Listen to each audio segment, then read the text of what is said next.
ಇನ್ನು ರಾಜ್ಯ ಕಾಂಗ್ರೆಸ್ ಪಾಳ್ಯದಲ್ಲಿ ಸಿಎಂ ಕುರ್ಚಿ ಕದನದ ಜೊತೆಗೇನೆ ಸಾಕಷ್ಟು ಜನ ಸಚಿವಾಕಾಂಕ್ಷಿಗಳ ಪಟ್ಟಿನೂ ಇದೆ. ನಾಯಕತ್ವ ಬದಲಾವಣೆ ಜೊತೆಗೆ ಸಚಿವ ಸಂಪುಟ ಪುನರ್ರಚನೆ ಮಾಡಬೇಕು. ಇದು ರಾಜ್ಯ ಕಾಂಗ್ರೆಸ್ ಪಾಳ್ಯದಲ್ಲಿ ಕೇಳಿ ಬರ್ತಾ ಇರುವಂತ ಮಾತು. ನಾನು ಕೂಡ ಸಚಿವ ಸ್ಥಾನದ ಆಕಾಂಕ್ಷಿ ಅಂತ ಅಜಯ್ ಸಿಂಗ್ ಹೇಳ್ತಾ ಇದ್ದಾರೆ.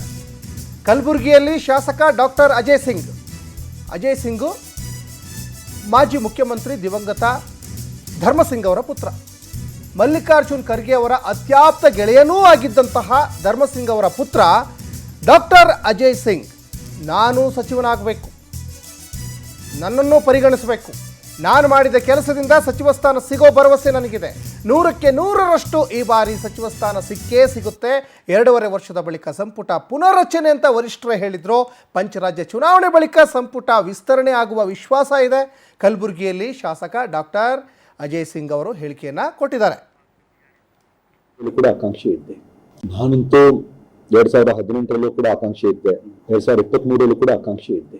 ಈಗಲೂ ಕೂಡ ಪಕ್ಷ, ನಮ್ಮ ಪಕ್ಷದ ವರಿಷ್ಠರಾಗಲಿ ನಾವು ಮಾಡಿರುವಂಥ ಒಂದು ಕೆಲಸ ಗಮನದಲ್ಲಿ ಇಟ್ಕೊಂಡಿದ್ದಾರೆ. ಕಲ್ಯಾಣ ಕರ್ನಾಟಕ ಅಭಿವೃದ್ಧಿ ಮಂಡಳಿ ಅಧ್ಯಕ್ಷನಾಗಿ ಏನೇನು ಕೆಲಸ ಮಾಡಿದ್ದೀನಿ ಅವ್ರಿಗೆಲ್ಲ ಮಾಹಿತಿ ಇದೆ. ಮುಖ್ಯ ಸಚೇತಕನಾಗಿ ಏನು ಕೆಲಸ ಮಾಡಿದ್ದೀನಿ ಅಂತ ಅವ್ರ ಮಾಹಿತಿ ಇದೆ. ದೆಹಲಿಯಲ್ಲಿ ವಿಶೇಷ ಪ್ರತಿನಿಧಿಯಾಗಿ ಏನು ಕೆಲಸ ಮಾಡಿದ್ದೀನಿ ಅಂತ ಕೂಡ ಅವ್ರಿಗೂ ಇದೆ. ನಾನು ಖಂಡಿತವಾಗಿ 100ಕ್ಕೆ 100 ಆಕಾಂಕ್ಷಿ ಇದ್ದೀನಿ. ನನಗೆ ಮಂತ್ರಿ ಸ್ಥಾನ ನೀಡ್ತಾರಂತನೂ ಕೂಡ ಪಕ್ಷದವರು ಭರವಸೆಯನ್ನು ನೀಡಿದ್ದಾರೆ. ಹಾಗೆ ಮಂತ್ರಿ ಸ್ಥಾನ ನೀಡ್ತಾರಂತ ಸಂಪೂರ್ಣವಾದ ಒಂದು ವಿಶ್ವಾಸ ಇದೆ. ಇದು ಮುಂದೆ ಬರ್ತಕ್ಕಂಥ ದಿನಗಳಲ್ಲಿ, ಅದು 15 ದಿವಸ ಆಗಿರಬಹುದು, 1 ತಿಂಗಳಾಗಿರ್ಬಹುದು, ಜೂನಲ್ಲಿ ಆಗಿರ್ಬಹುದು, ಒಂದು ತೀರ್ಮಾನ ಪಕ್ಷದ ವರಿಷ್ಠರು ತಗೊಳ್ತಾರೆ.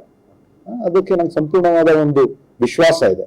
ನಾನಂತೂ 2018ರಲ್ಲೂ ಕೂಡ ಆಕಾಂಕ್ಷೆ ಇದ್ದೆ, 2023ರಲ್ಲೂ ಕೂಡ ಆಕಾಂಕ್ಷೆ ಇದ್ದೆ. ಈಗಲೂ ಕೂಡ ಪಕ್ಷ, ನಮ್ಮ ಪಕ್ಷದ ವರಿಷ್ಠರಾಗಲಿ ನಾವು ಮಾಡಿರುವಂಥ ಒಂದು ಕೆಲಸ ಗಮನದಲ್ಲಿ ಇಟ್ಕೊಂಡಿದ್ದಾರೆ. ಕಲ್ಯಾಣ ಕರ್ನಾಟಕ ಅಭಿವೃದ್ಧಿ ಮಂಡಳಿ ಅಧ್ಯಕ್ಷನಾಗಿ ಏನೇನು ಕೆಲಸ ಮಾಡಿದ್ದೀನಿ ಅವ್ರಿಗೆಲ್ಲ ಮಾಹಿತಿ ಇದೆ. ಮುಖ್ಯ ಸಚೇತಕನಾಗಿ ಏನು ಕೆಲಸ ಮಾಡಿದ್ದೀನಿ ಅಂತ ಅವ್ರ ಮಾಹಿತಿ ಇದೆ. ದೆಹಲಿಯಲ್ಲಿ ವಿಶೇಷ ಪ್ರತಿನಿಧಿಯಾಗಿ ಏನು ಕೆಲಸ ಮಾಡಿದ್ದೀನಿ ಅಂತ ಕೂಡ ಅವ್ರಿಗೂ ಇದೆ. ನಾನು ಖಂಡಿತವಾಗಿ 100ಕ್ಕೆ 100 ಆಕಾಂಕ್ಷಿ ಇದ್ದೀನಿ. ನನಗೆ ಮಂತ್ರಿ ಸ್ಥಾನ ನೀಡ್ತಾರಂತನೂ ಕೂಡ ಪಕ್ಷದವರು ಭರವಸೆಯನ್ನು ನೀಡಿದ್ದಾರೆ. ಹಾಗೆ ಮಂತ್ರಿ ಸ್ಥಾನ